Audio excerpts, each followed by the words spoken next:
Escuché una frase que decía, la tecnología no lo es todo. La realidad es que la tecnología es solo un medio para ese fin. Es un catalizador de cosas, pero la idea y la ejecución necesita todavía humanos. Entiendo que el humano es el que al final le va a dar ese toque diferencial. Pues lo que se llama inteligencia artificial se llama así porque la inteligencia viene del cerebro y amplajea del cerebro, puramente. Las empresas que no sean sostenibles no van a estar en el ecosistema. Porque las nuevas generaciones sean las que obliguen a las empresas a entrar en criterios de sostenibilidad, ¿o crees que no? Yo creo que la educación ya tiene que empezar a adaptarse. Menos personas más cualificadas. Las startups que yo creo que van a ser las buenas van a ser las que apliquen la inteligencia a la inteligencia artificial. Lo que creo es que va a ser una barrera de entrada al mercado. Bienvenidos a un nuevo capítulo más del podcast de As de Mapa de Riesgos. Hoy con Aline Gómez Acebo. Bienvenida, Aline. Gracias. Te voy a dar un minuto de gloria que es habitual para que os presentéis y luego entramos ya en contenido. Entonces gasta o consume el tiempo que tú consideres para decirle a la audiencia quién eres y luego ya centro yo el tema y arrancamos la conversación. Vale, perfecto. Muchas gracias. Bueno, pues mi nombre es Aline, soy española, aunque vivo fuera de este país por ahora. Y bueno, empecé mi carrera como estudiando psicología y siempre me ha fascinado la mente humana, pero la realidad es que nunca me dediqué a eso y lo que estoy es enfocada desde hace muchos años en el sector salud, que es un sector que está en continua evolución, donde bueno, pues tengo varios roles. Uno de ellos es directora de sostenibilidad de Asisa, que es un grupo grande aquí en España, asegurador y prestador de salud. Y luego, por otro lado, lidero una empresa que funciona con inteligencia artificial aplicada a este sector para mejorar las operaciones dentro del sector sanitario. Así que ese es un poco mi intro. No sé si consumió el minuto. No, está bien, está bien. La verdad es que debo decir que preparar el podcast contigo me resultó retador porque empecé a mirar tu perfil y no sabía ni por dónde empezar. O sea, veo que tienes facetas en gobernanza corporativa, tecnología, sostenibilidad. Al mismo tiempo le das mucho seguimiento a startups, inviertes en ellas. Dije yo, a ver cómo puedo hacer para que esto no resulte una ensalada de contenidos, ¿no? Cómo podemos conectarlo todo. Y creo que al final, si te parece, vamos a aterrizar esto al plano más humano, ¿no? Porque en el fondo en las empresas, y además por vocación tuya y por profesión, ¿no? Al fin y al cabo las empresas es gestión de personas. Sea cual sea el objetivo, el enfoque que tenemos que hacer, en el fondo está la gestión de personas. Entonces me gustaría darle un toque así humanista a lo que vayamos hablando, tecnología, sostenibilidad, y conocer tu punto de vista sobre cómo gestionamos personas en estos entornos tan complejos, con arreglo a estos retos que nos van apareciendo. ¿Te parece que vayamos por aquí? Me parece muy acertado. Vale, pues mira, el primer punto que quería conversar contigo es, escuché una frase que decía, la tecnología no lo es todo. Entonces choca un poco porque en un entorno tan dinámico como este, ¿no? Donde parece que no somos capaces de absorber todo lo que llega, donde estamos pendientes de cómo nos va a impactar la inteligencia artificial y parece que la tecnología nos abruma por todos los lados, de repente sale la frase de que la tecnología no lo es todo. Entonces, explícame esto. Bueno, además tiene bastante delito trabajando en tecnología, ¿no? Como trabajo, pero bueno, también soy un rara avis. Yo no utilizo la inteligencia artificial para nada. Es verdad que nuestra empresa está basada en ella, pero yo personalmente no la ocupo prácticamente para nada. Porque sigo pensando que el cerebro humano va mucho más allá, ¿no? Lo de la tecnología no es todo, lo decía porque la realidad es que yo lo que estoy viendo desde todos los ámbitos, tanto desde la perspectiva de sostenibilidad, donde parece que todo acaba en tecnología, por supuesto desde la perspectiva nuestra de ENIAX, que es esta empresa que se dedica a gestionar pacientes por todo el mundo, que por supuesto tiene un componente de base tecnológico, pero también desde la perspectiva de plantear proyectos y de todos los pitch que me llegan en Calafia, que es este fondo que montamos para invertir en la península ibérica, todo es tecnología. Entonces, yo creo que hemos pasado a darle valor a una cosa que no lo tiene por sí mismo. O sea, la tecnología lo que hace es un catalizador de cosas. O sea, hoy en día montar una empresa de cero pues requiere un porcentaje mucho más pequeño de personas, por supuesto de recursos y de tiempo, gracias a la tecnología. Pero la idea y la ejecución necesita todavía humanos, por suerte para nosotros. Sí. Entonces, ¿qué ha pasado? Pues yo me encuentro, por ejemplo, con clientes que me cuentan, además grandes áreas de tecnología, que me dicen, no, es que es muy curioso porque teníamos grandes programadores que trabajaban en modelos predictivos brutales con casi 0,05% de error en problemas que no eran necesarios resolver o que no podíamos resolver, ¿no? O sea, cosas así. Y tengo ejemplos muy concretos. ¿Por qué? Porque, de nuevo, se basaba la solución y el problema todo en tecnología, cuando la realidad es que la tecnología es solo un medio para ese fin.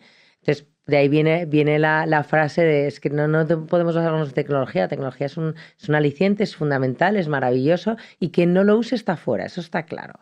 Pero quien solo base sus temas en tecnología también va a estar fuera. Sí, porque al final la tecnología la tienen que usar las personas, ¿no? Si no tienes, digamos, a las personas alineadas, por más tecnología que metas, no le van a sacar provecho. Entiendo que esa es la lógica, ¿no? La tecnología es una herramienta a disposición de las personas. Exactamente.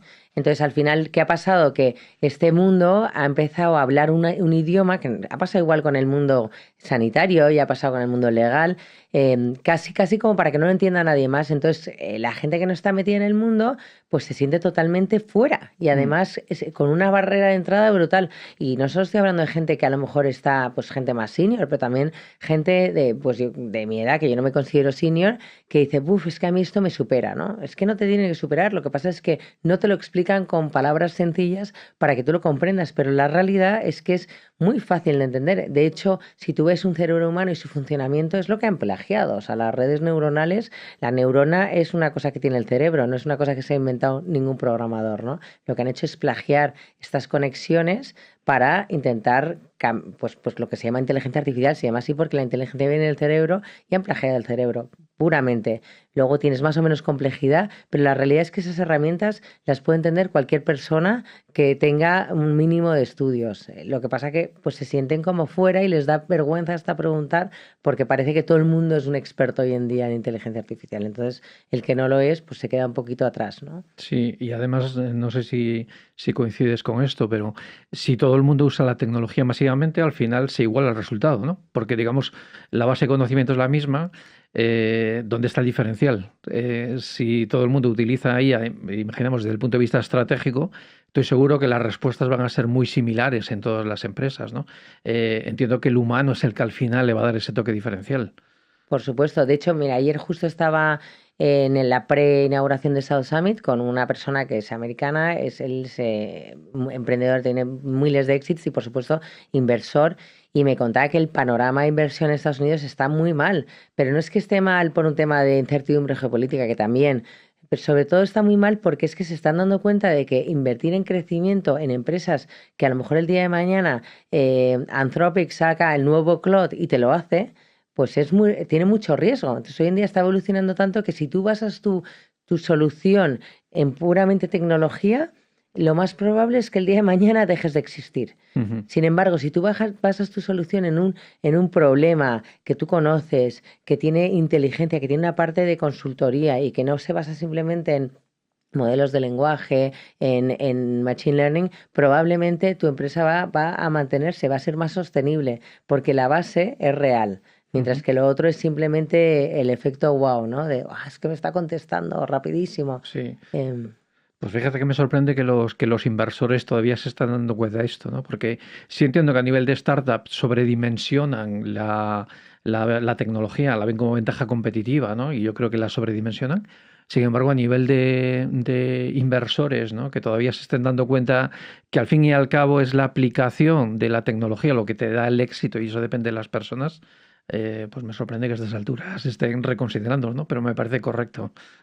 Pero están reconsiderándolo porque ha cambiado, ha habido un cambio de paradigmas. La realidad es que, bueno, se está viendo en todas las noticias, ¿no? O sea, la gente ya está empezando a hablar de que los primeros posiciones que parece ser que van a ser suplantados por la propia tecnología son los programadores, que eran las posiciones más complejas de conseguir, las más caras, y que acuérdate que hace un par de años estábamos hablando de que había un déficit de este tipo de profesiones, ¿no? Y parece ser que ahora esas profesiones pues realmente cada vez son menos necesarias o sí son necesarias en un ambiente más senior, ¿no? De alguien que no solo sepa programar, sino que sepa identificar mejoras en esa programación que ya te hace la inteligencia artificial por sí sola, ¿no? Ujú. Entonces, este cambio de paradigma es el que también cambia, por supuesto, la perspectiva de un inversor, ¿no? Es decir, oye, pues igual ya no invierto puramente en tecnología, lo que tengo que invertir es en equipos, que es realmente cuando tú estás mirando una potencial inversión, nosotros siempre nos fijamos en tres cosas. La primera es el problema y cuán de cerca está el fundador con ese problema, ¿no? Es decir, oye, yo nunca he estado en el mundo de la moda,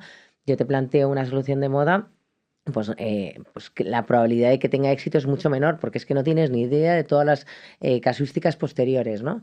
El segundo punto es el equipo, quién tienes de base, y el tercero es el ansia y el hambre del propio fundador o los fundadores, ¿no? Ujú. Y eso en ningún momento te ha hablado de tecnología, ¿verdad?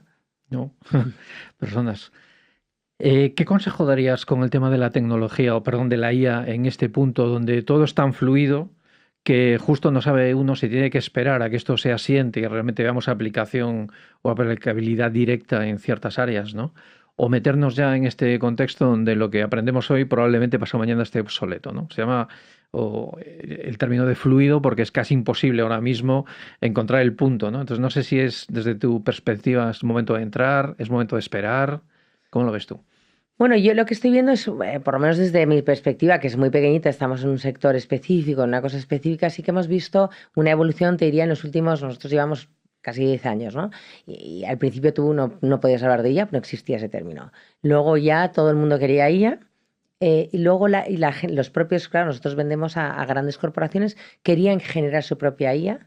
Y ahora están esos que nos decían, no, nosotros lo vamos a hacer nosotros porque queremos controlar nuestra propia inteligencia artificial. Ahora están volviendo porque se han dado cuenta de que lo que tú dices, que como va todo tan rápido, la evolución es tan grande, sus modelos, cuando por fin tardan tanto en desarrollarlos, porque la realidad es que estas soluciones Sí. tardan en desarrollar, que para cuando la tienen está obsoleta y tienen que evolucionar. Sin embargo, cuando tú estás contratando cosas de fuera, pues la prueba y error es mucho más sencilla. Puede que no te funcione, pero te ha costado mucho menos, has aprendido mucho de tus propios procesos y ya puedes tomar una decisión con datos reales y tu inversión ha sido mínima. Ujú. Entonces, desde mi perspectiva, yo creo que en las empresas a día de hoy tienen infinidad de posibilidades y lo que tienen es que buscar la que más se ajuste a sus necesidades, probarla y como si fuera una propia startup, probar y si no les gusta, pivotar, buscar otra, cambiarla, porque la realidad es que hay inmensidad de posibilidades hoy en día que no tiene ningún sentido que tú, por mucho dinero que tengas y muchas ganas que tengas, te pongas a generar tu propia inteligencia artificial, a no ser que tengas una casuística específica. La realidad es que la mayoría de los casos, como te digo, está pasando, que están volviendo y es que además nos lo dicen, se ha quedado obsoleto para cuando lo teníamos listo, ¿no? Y nos ha costado pues millones y aquí seguimos, en Ujú. el punto cero. Ujú. Entonces, bueno, tenemos que aprovechar lo que nos da, porque como es un entorno cambiante, aprovechar lo que tenemos en el alrededor, yo pienso, y poder probar. Es que la tecnología avanza tan rápido que si le dedicas demasiado tiempo te has quedado atrás. Sí. ¿Y cómo aplicamos esto en corporativos? Porque yo percibo una gran diferencia entre una startup, que ya de por sí los emprendedores tienen este gusto por la tecnología, están más abiertos, entonces creo que se introduce mucho más fácil. ¿Cómo lo hacemos en un corporativo que viene, imagínate, de 20, 30, 40 años atrás, con personal mucho más acomodado, mucho más ajeno a todo este contexto tecnológico, para implementar ahí tecnología, siendo que las personas, de lo que hablábamos antes, ¿no?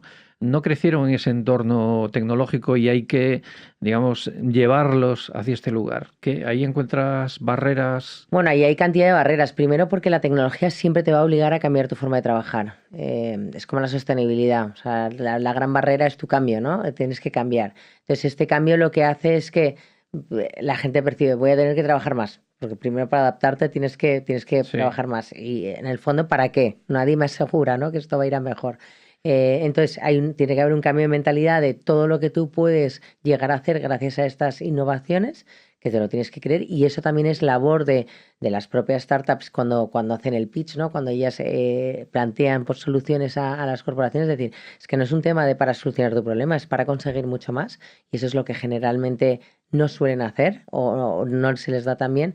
Pero yo creo que desde el punto de vista de la corporación, como te digo, primero es entender muy bien cuál es tu problemática y como digo yo siempre, ¿dónde te aprieta más el zapato?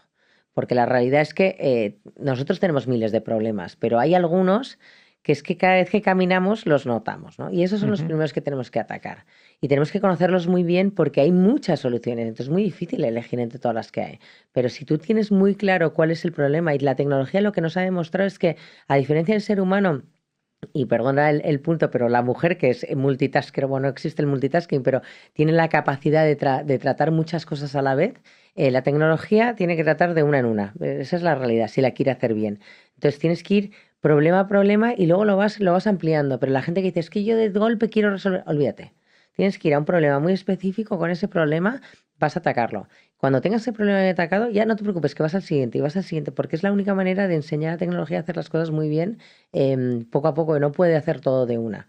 Todavía, igual el día de mañana sí, pero la realidad es que ahora tienes que ir enfocándote. Y el problema es que nosotros queremos tantas cosas a la vez que a mí me cuesta mucho. Yo cuando hablo con clientes digo, es que nos vamos a perder. Ujú. Que mucho, como dice el refranero español, ¿no? Que mucho abarca, poco Ujú. aprieta.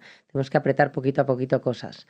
Entonces, bueno, por un lado, la parte de cambio de mentalidad de, oye, es que no quiero trabajar más, a, bueno, es que igual el día de mañana voy a hacer más con el mismo trabajo, que yo creo que es el cambio que tenemos que dar y que tenemos que ser capaces de transmitir también nosotros a estas grandes corporaciones. Y por otro lado, oye, vamos a enfocar muy bien cuáles son los problemas que queremos atacar en una línea, porque la realidad es que la tecnología a día de hoy tiene que funcionar así o solo van a ser desilusiones. Sí. Y pudiera ser que la resistencia al cambio venga porque no está suficientemente explicada. O sea, yo me pongo en lugar de una persona veterana, ¿no? Donde veo que llega una tecnología que me hace mis tareas rutinarias, realmente el lugar que ocupa la IA, ¿no? Entonces, de repente veo que si lo hace la inteligencia artificial, ¿qué lugar me queda a mí? Claro, digamos que a estas personas no les educamos para la parte interesante, que es la parte de pensar, ¿no? Que es donde nace la innovación. Con lo cual, si les ocupamos el espacio rutinario con tecnología, mucho freno no puede venir por ese miedo a después qué lugar ocupo yo. ¿Crees que ahí... Bueno, eh, ese miedo yo creo que es un miedo constante en grandes corporaciones, porque además son corporaciones que cambian. Cambian no solo las corporaciones, sino cambia el propio entorno, ¿no? Entonces, oye, de repente a lo mejor tu sector, que era un sector súper potente y en crecimiento, por una nueva tecnología puede cambiar, pero ni siquiera porque la tengas tú dentro de la empresa.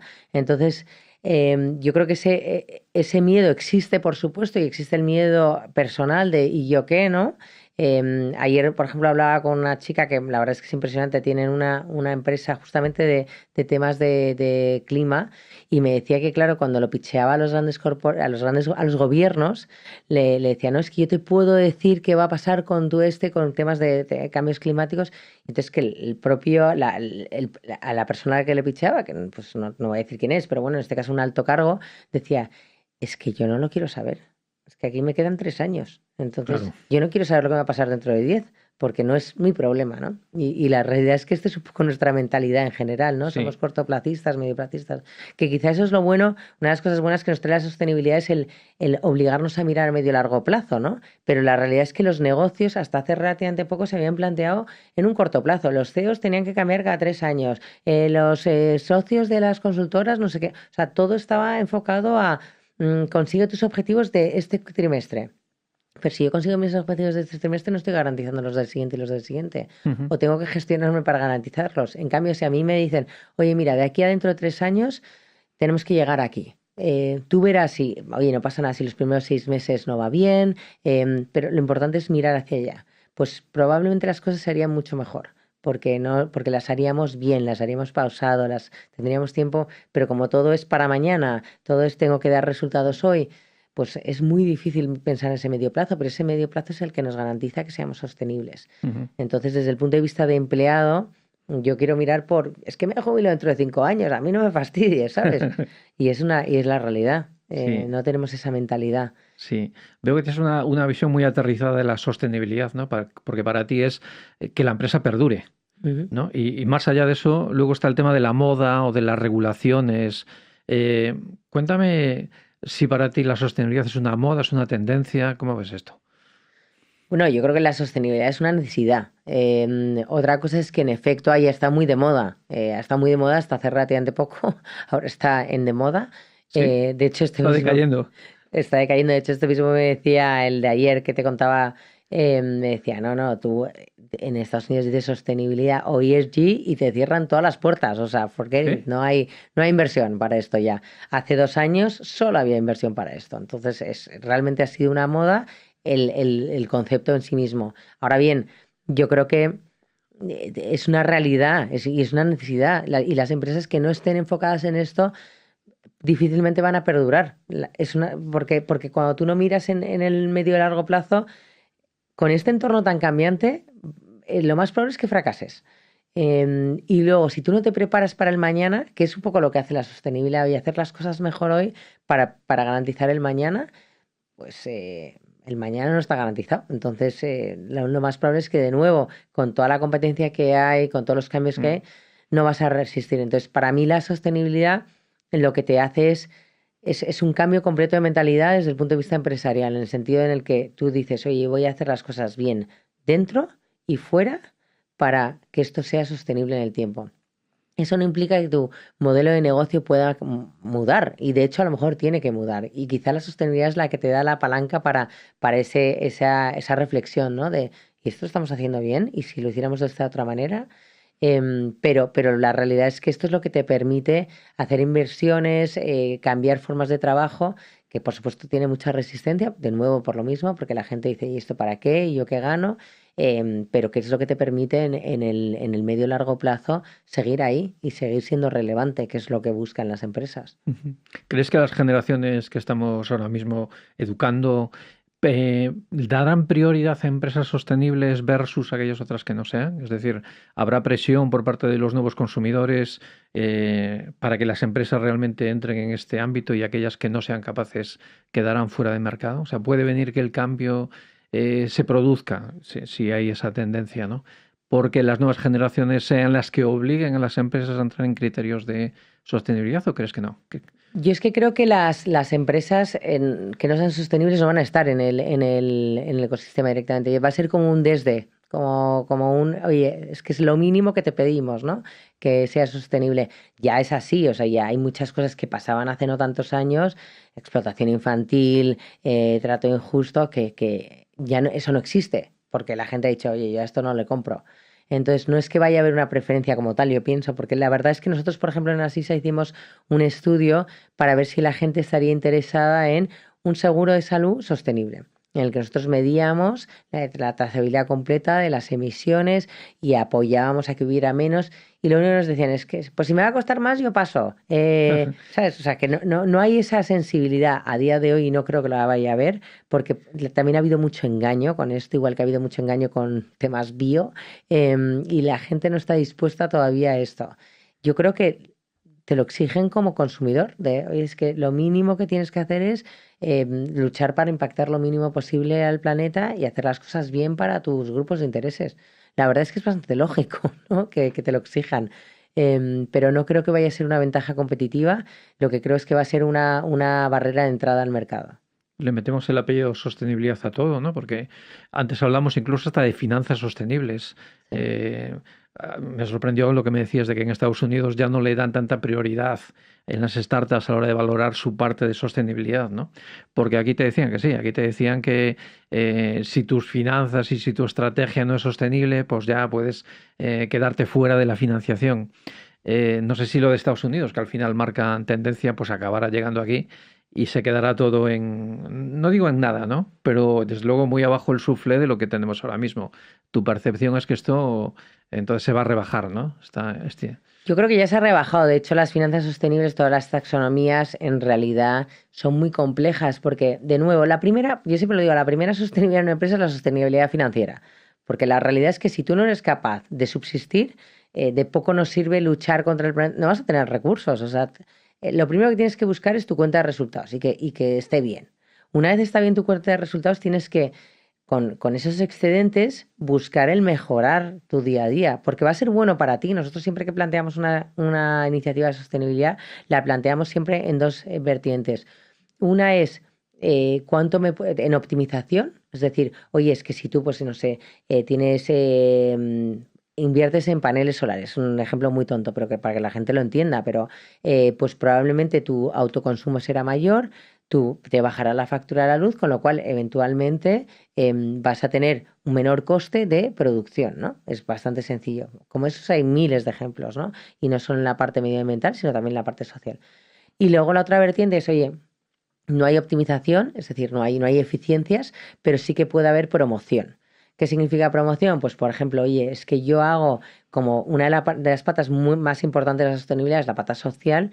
Al entender yo mejor mis grupos de interés, yo puedo adaptar mejor lo que estoy dando o quién lo da, que es los propios colaboradores, para que esto funcione mejor. Y si funciona mejor, la percepción va a existir de que funciona mejor, van a querer comprar más y va a ir mejor los ingresos de la empresa. Con lo cual, de nuevo, estamos o mejoran los gastos o mejoran los ingresos.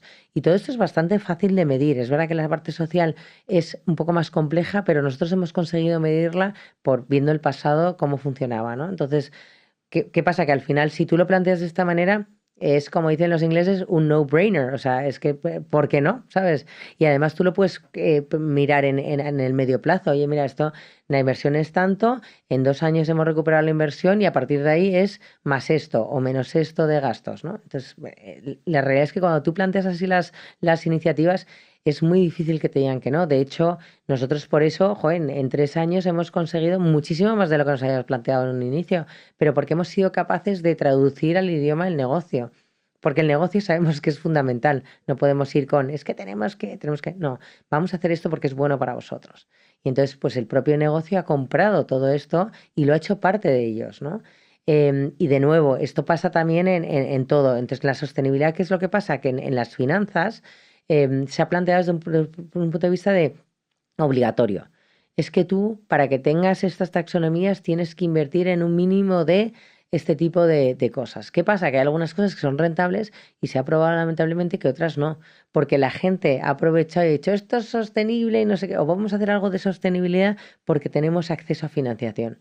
Pero la realidad es que no había una sostenibilidad financiera y como todas estas grandes gestoras de capital pues tenían que tener una inversión, bueno, pues te lo daban, pero no porque creyeran, sino porque era necesario. Entonces ahí es cuando pues, la obligatoriedad tiene que tener algo de sentido común. Si no, pues al final lo que hace es el efecto rebote, que es lo que pasa en Estados Unidos, que han dicho, oye, esto es que no es rentable.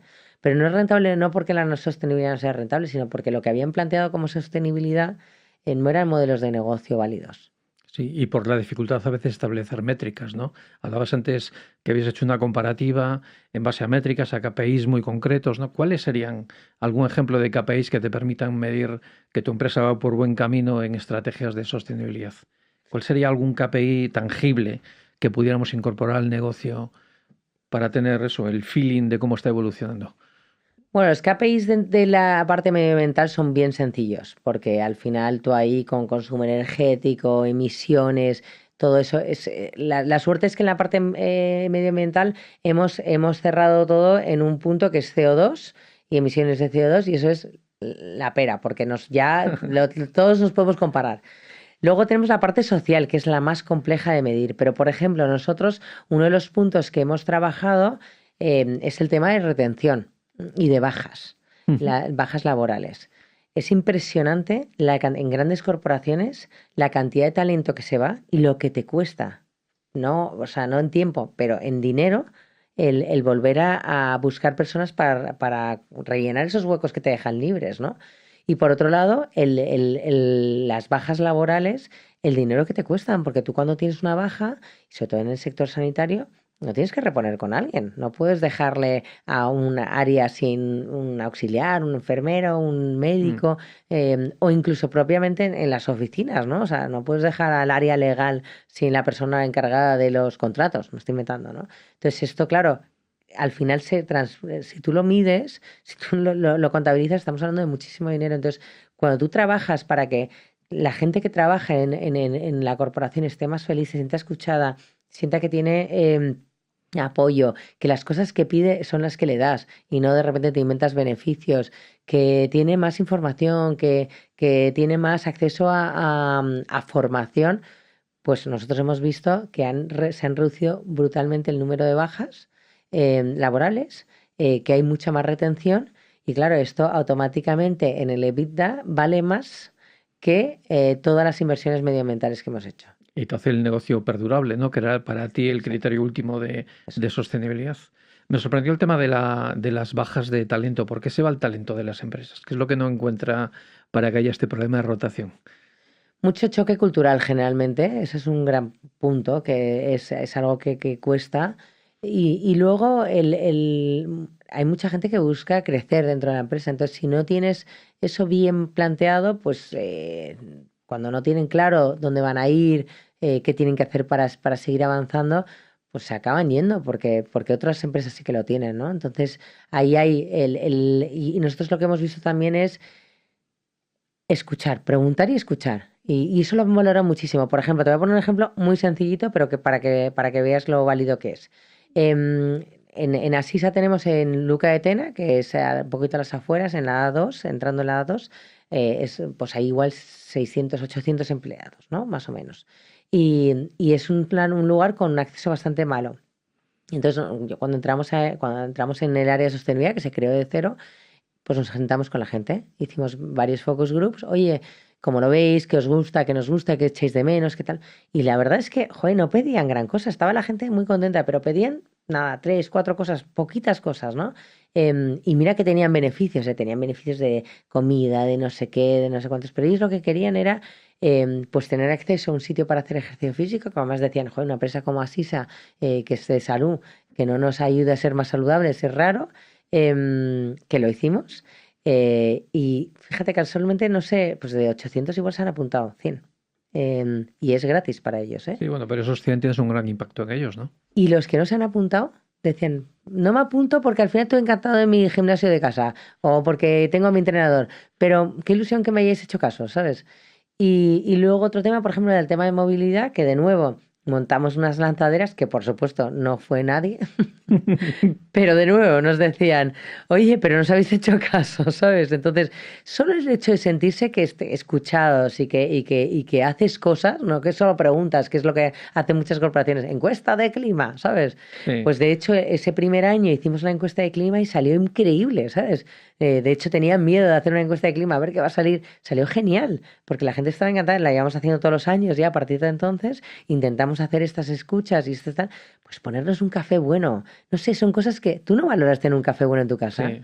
Pues en el trabajo también. Cosas así. Son cosas muy sencillitas que hacen que la percepción de, oye, paso un montón de horas en el trabajo, ¿no? Al final estoy estresado, no sé qué.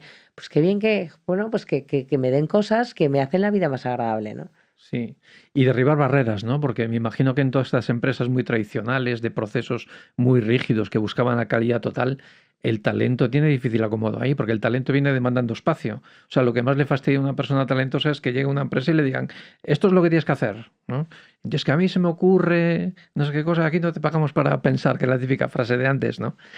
Todavía quedan empresas de este perfil que siguen trabajando muy por procedimientos cerrados y que encima intentan captar talento para introducirlos, digamos, en esos estructuras rancias, ¿no? Que no permiten al talento aportar todo lo que lleva dentro. ¿Sigue existiendo esto? ¿Cómo cambiamos esta cultura en estas empresas? ¿Lo ves posible? Bueno, yo creo que por supuesto existe y además es un tema muy de personas. Al final, ahí dentro de una misma organización puede haber departamentos súper innovadores, súper piña, con equipos que se sienten muy, muy bien realizados y otros que es gente casi como gris, ¿sabes? Estancada, que vamos, es que no pretende hacer ni una cosa más de la que se le pida porque en el fondo no ven que vaya a haber un desarrollo. Y esto, pues es una labor muy compleja del área de recursos humanos para poder identificar y ayudar, porque quizá ni siquiera son líderes malos, son líderes pues que se han quedado en otra etapa, en otro momento, ¿no? Entonces tienes que ayudarles y acompañarles a, oye, plantea las cosas más de esta manera, o sea, no es sencillo ese cambio. Y ese cambio viene también con el cambio generacional, por supuesto, cuando entra un líder nuevo, pues que viene de haber sufrido eso, pues intenta ser diferente. Mm, Y eso es una evolución como todo, es como el tema de las cuotas con la mujer, pues claro, ¿qué dices? No, es que hay un montón, muchos más hombres en el consejo, sí, pero ¿qué vamos a echarles? o sea, no sé si es peor eso, ¿sabes? Entonces, otra cosa es que se queda ¿sabes? Un lugar disponible, pues ahí, hombre, sí, ojalá fomentara que se presenten más candidatas. A mí me encanta, por ejemplo, yo hace varios años participé en una charla de este estilo y entonces estaba una persona de Google y decía, mira, en Google tenemos una regla y es que se contrata el mejor. Ahora bien, como siempre se contrataban muchos hombres, sabes que al final hay mucho programador, tal, lo que tenemos que hacer es, lo que nos obliga Google es que el 50% de los aplicantes sean mujeres. Ujú. Luego ya, si el mejor es un tío, pues fenomenal, contratamos a este, pero por lo menos La porque igualdad de eso, oportunidades y luego entra el mejor. Sí. exacto, pero lo que decía es que eso es la manera de que los propios líderes de áreas le digan a la que tiene en el equipo, venga, preséntate, no, porque muchas veces se detectaron que las mujeres no se presentaban. Entonces no era un tema de que solo hubiera hombres, que solo se presentaban hombres. Claro. Entonces, si tú igualas la tabla de selección, pues ahí dices, oye, yo de aquí ya elijo al que mejor me venga, Ujú. que es un hombre fenomenal, pero por lo menos le da la oportunidad de presentarse a todas estas mujeres que a lo mejor de otra manera no se presentarían. Y me parece muy lógico, me parece que está muy bien, no tiene por qué Sí. ser, está muy bien planteado, es muy práctico, muy Google, ¿no? Entonces, bueno, pues en ese sentido igual, aquí lo mismo, los líderes son los que tienen que, ojalá, hacer ese cambio, ¿no? Conseguir ese cambio, pero al final es tan personal, no es un tema de empresa, es un tema de personas, Que ahora falta relevo generacional en algunas empresas, ¿no? Me decías. eso es. Y Sí. con ese relevo va a ir cambiando mucho. Ujú. Comentabas antes, Aline, que a ti te nombraron directora de sostenibilidad en una empresa, ¿no? Fuiste elegida, entiendo, por tu perfil, tu currículum. ¿Qué consejos o quién sería la persona idónea en un corporativo que quisiera también iniciar esta ruta? ¿Quién sería el perfil idóneo? ¿Qué competencias tendría que tener esa persona? ¿A quién elegirías tú para asumir la responsabilidad que asumiste en Asisa? Bueno, lo de Asisa fue muy curioso porque la verdad es que es una empresa que a mí me llama la atención siempre, en el sentido de que son muy revolucionarios. El consejo es un consejo de una edad muy avanzada y además lleva siendo el mismo consejo que yo, justamente creo que lo hace muy sostenible. Aparte que es una cooperativa que no tiene que repartir dividendos, que eso ayuda mucho porque todo lo que gana lo reinvierte, pero sobre todo que es gente que lleva mucho tiempo viendo la evolución, entonces tienen mucha sabiduría, ¿no? Y a mí cuando me llamaron y me dijeron, oye, que tenemos este reto, queremos ser líderes en sostenibilidad y hemos pensado que tú nos podrías ayudar. Yo no tenía ni idea de sostenibilidad, o sea, no, bueno, sí tenía lo mínimo, me había interesado, pero vamos, no era para nada una experta. Entonces yo les dije, oye, pero yo no sé nada de esto, yo encantada de buscaros un perfil que sepa sobre esto. Y ellos me dijeron, yo previamente había llevado la innovación en el grupo, entonces me dijeron, sí, pero tú sabes de transformación.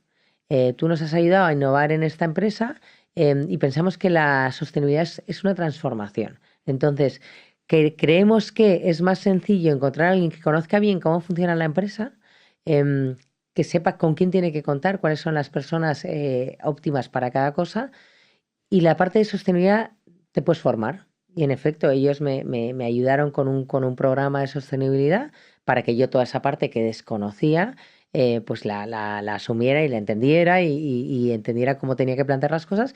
Y sin embargo, dentro de la organización, que es verdad que yo ya conocía a mucha gente y además tenía buen trato y había hecho varios proyectos, pues esa parte ya la tenía salvada. Y decían, es que es más sencillo eso que coger a alguien de fuera que sepa de esto, pero que no sepa de nosotros, ¿no? Es una empresa relativamente peculiar, todas lo son, ¿no? Ujú. Entonces, dentro de a tu pregunta, yo creo que está muy bien planteada ese tema. O sea, yo creo que la sostenibilidad se tiene que formar. Yo, desde luego, hubiese sido incapaz de liderar este área sin tener formación. De hecho, la directora adjunta también hizo un curso de sostenibilidad porque ella venía del área de comunicación. Y la parte de la empresa es verdad que la tienes que conocer. Es como, de nuevo, como en las startups, el primer punto que te comentaba de que nos fijamos es qué conocimiento tienes del negocio, Ujú. porque la sostenibilidad es muy distinta en diferentes sectores. Hay unos que son más de consumo, otros que son más tecnológicos y las estrategias tienen que adaptarse a ese sector, a ese tipo de empresa. Entonces, si tú no conoces el sector, la empresa, es muy difícil que vayas a saber plasmar esos aprendizajes que tienes que tener de cursos específicos en la realidad de la empresa. Y particularmente llama mucho el concepto de sostenibilidad en empresas de servicios, ¿no? Porque asociamos sostenibilidad a el aprovisionamiento de recursos, el consumo de energía en todo el proceso de fabricación. En servicios son otras cosas como las que comentabas antes, ¿no? La relación con las personas, el retener talento y que la gente se quede dentro, que me aporte valor. O sea, el concepto cambia totalmente, ¿no? Entre una empresa de producto y una empresa de servicio. De hecho, a mí me parece bastante más complicada la estrategia de sostenibilidad en empresas de servicios Ujú. en manufactura. O sea, al final ahí es relativamente, no te digo que sea sencillo, ¿eh? Pero que es más fácil identificar el problema, ¿no? A ver dónde hay más consumo, dónde hay más gasto, ¿no? Más waste. Entonces, de hecho, es lo más, a mí me divierte muchísimo la parte de sostenibilidad de esas cadenas de producción, me parece lo más divertido en cuanto a temas y casos de uso, pero la realidad es que tenemos más empresas de servicios que de consumo, entonces enfocarnos en este tipo de empresas es súper interesante porque además ves cómo mueves palancas y es mucho más exponencial que en una cadena de producción. Una cadena de producción lo puedes medir y sabes lo que va a pasar. En una empresa de servicios es imposible medir. Sabes que va a tener efecto, pero el efecto puede ser brutal, puede ser incalculable. Entonces, como responsable de este departamento, es muchísimo más gratificante. Ujú. Eh, ¿Cómo ves el futuro a 5 o 10 años vista? La Para bola de... acabar, sí, tu visión. No sé, ¿habrá una gran sustitución de empresas veteranas por nuevas startups que son mucho más ágiles? O sea, ¿habrá reemplazo, digo, empresarial? Eh, ¿La IA acabará ocupando espacio en detrimento del humano? Dame una visión que puedas tener dentro de aquí a 10 años. Bueno, yo no sé, la verdad es que no tengo ni idea, pero si tuviera que hacer apuestas, apostaría porque aquellas empresas que han pensado en el futuro van a ser las que permanezcan. Por supuesto, la inteligencia artificial va a estar embebida en todos los procesos, en el sentido de que va a ayudar a catalizar muchas cosas y a mejorar muchos procesos. Dudo que haya sustitución del humano en tareas complejas. Sí que, y sé que es preocupante los perfiles más junior, que son los que vamos a tener que ver cómo los enfocamos para que puedan tener un seniority cuando entren a trabajar. O sea, yo creo que vamos a buscar menos personas más cualificadas en lugar de lo que veníamos de base, que era de contratar muchas personas. Ujú. Y las empresas no se van a medir por, es que Asisa tiene 8.000 empleados, pues eso va a ser casi una empresa mala, ¿no? La empresa buena será la que consiga hacer lo que hace Asisa a día de hoy con 4.000, pero con 4.000 mejor pagados, más calificados, más realizados. Y yo creo que es a lo que deberíamos ir y a la que se supone que vamos a ir, ¿no? Entonces, y las startups van a ser o grandes empresas o van a acabar siendo compradas, como ya están siendo por los grandes corporaciones, y van a seguir muriendo muchas, porque es muy difícil mantenerse como startup en un entorno tan competitivo. Ujú. Entonces, y las startups que yo creo que van a ser las buenas, van a ser las que apliquen la inteligencia a la inteligencia artificial o a la tecnología en general. Esas son las que van a saber navegar por este mar lleno de olas en el que tienes que sobrevivir sin ahogarte. Fíjate, me llamó la atención lo que dijiste de las dificultades con los perfiles junior, porque habitualmente pensamos en el perfil senior, ¿no? Como dificultad para meterlo en este dinamismo. ¿Dónde ves la brecha en el perfil junior? ¿Que la educación no se acomoda luego a las necesidades de las empresas? ¿O porque tenemos estas dificultades para gestionar perfiles junior desde tu punto de vista? Bueno, porque la maduración va a tener que ser más rápida, en el sentido de que nosotros antes nos podemos permitir el lujo de terminar de trabajar, de estudiar, ponernos a trabajar y nuestros trabajos eran muy sencillos, ¿no? Eran cosas que a día de hoy los está haciendo ya la inteligencia artificial. Entonces, yo creo que la educación ya tiene que empezar a adaptarse y algunas universidades lo están haciendo en el sentido de dar ya experiencia laboral desde el grado, no posgrado. Y eso es lo que va a permitir que cuando tú salgas de tu grado, pues es lo que sea, 4 o 5 años, 3, lo que sea, vas a ya tener una experiencia que te va a permitir hablar de tú a tú con el siguiente nivel, que no es el junior juniors. Entonces va a ser como que tú ya vas a estar mucho más cómodo, vas a entender cómo funcionan las cosas y no va a ser como, bueno, es que yo he pasado de solo estudiar para exámenes a ahora tener que estar todos los días a ver qué pasa y aprender diario, ¿no? Que es un Ujú. poco lo que te exige el mundo laboral. Sí. No aprender en febrero y en junio, sino aprender todos los días, que es verdad que el plan Bolonia intentó hacer eso, pero claro, tienes que aprender de una manera muy práctica, ¿no? Y muchas habilidades sociales, que es lo que la inteligencia artificial a día de hoy todavía no plagia tan bien y es lo que nos permite, de hecho todo el mundo lo dice, que no es lo mismo una reunión presencial que una reunión Mm. online, porque simplemente el contacto aunque sea la misma presencia en el mismo lugar, cambia todo. Ujú. Muy bien. Pues me parece que quedó claro, Aline. O sea, la importancia sigue siendo de las personas, ¿no? El humano es el que le da al final el toque diferencial. Deduzco que tenemos que bajar un poco el suflé de tecnología y no considerarla como el objetivo final, ¿no? Sino la aplicabilidad dentro del corporativo. Y me gustó particularmente el concepto de sostenibilidad cuando dices, al final en una empresa todos son o me ahorras costes o me generas ingresos, ¿no? Entonces, la estrategia de sostenibilidad hay que acabar llevándolas a este punto. ¿Estoy realmente impactando en los procesos y ahorrando aquí recursos? ¿O estoy enfocado hacia la parte social que llamabas tú de captar mercado, ¿no? Me parece que es un aterrizaje muy claro y muy sencillo de un concepto que es muy ambiguo, ¿no? Y quizás también sobredimensionado. No sé si quisieras agregar algo más. Cerramos aquí. No, me parece un resumen fantástico. Y sí, en efecto, como en tecnología, en sostenibilidad, tenemos que adaptar nuestro lenguaje al lenguaje de nuestro interlocutor. En este caso, los departamentos de sostenibilidad estamos bueno, los que conseguimos estar en algún comité o incluso tenemos que reportar al consejo, pues tenemos que hablar el lenguaje que a ellos les interesa y es el lenguaje de la sostenibilidad de su propio negocio, ¿no? Entonces sí, efectivamente, yo invitaría a todo el mundo a que cuando no entienda algo, lo intente desgranar porque van a ver que es mucho más sencillo de lo que parece y lo vas a poder traducir muy rápido. O sea, que no nos pongamos barreras mentales a temas que nos parezcan complejos. Muy bien, pues muchas gracias, Aline. Gracias por tu tiempo y por tus consejos. Pues este fue el capítulo de hoy en el podcast de ALDE Mapas de Riesgos. Si os gustó, acordaros de darnos seguimiento para estar pendientes de nuevas publicaciones. Muchísimas gracias por vuestra atención y nos vemos en la siguiente.